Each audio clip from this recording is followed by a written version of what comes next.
আসসালামু আলাইকুম। সবাই কেমন আছেন? আমার বাবার একটা ধারণা যে জামাইরা যখন শ্বশুরবাড়ি যাবে, তারা হচ্ছে মিষ্টি নিয়ে যাবে।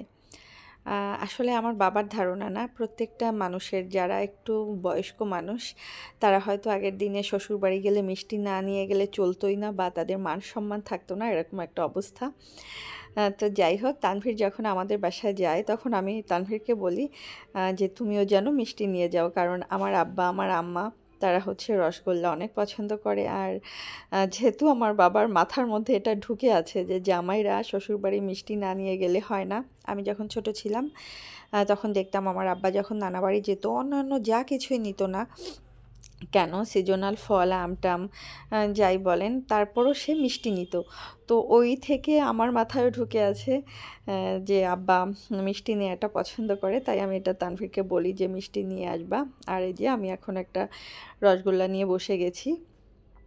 খেয়ে আপনাদের বলছি কেমন। এটা হচ্ছে মেবি ক্ষীরমোহন বলে এটাকে। এটার ভিতরে আবার কি জানি একটু ক্ষীরের মতো দেয়া আছে। এইজন্য এটার নাম ক্ষীরমোহন। এই যে আমি খাওয়ার আগে আপনাদেরকে দেখাচ্ছি।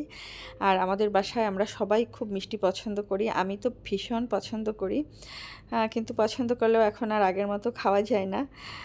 তারপরও আমি এই যে আপনাদের একটু খেয়ে দেখাচ্ছি।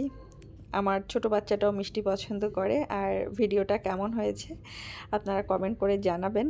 আর আপনাদেরও যদি খেতে ইচ্ছা করে, আপনারাও চট করে একটা মিষ্টির দোকানে গিয়ে রসগোল্লা কিনে তারপরে খান। মিষ্টি, টক এই জাতীয় খাবার আসলে কাউকে দেখলে, খেতে দেখলে তখন ইনস্ট্যান্ট খেতে ইচ্ছা করে যে আমিও যদি এখন খেতে পারতাম। আমার এমন হয়, জানি না আপনাদের কেমন হয়।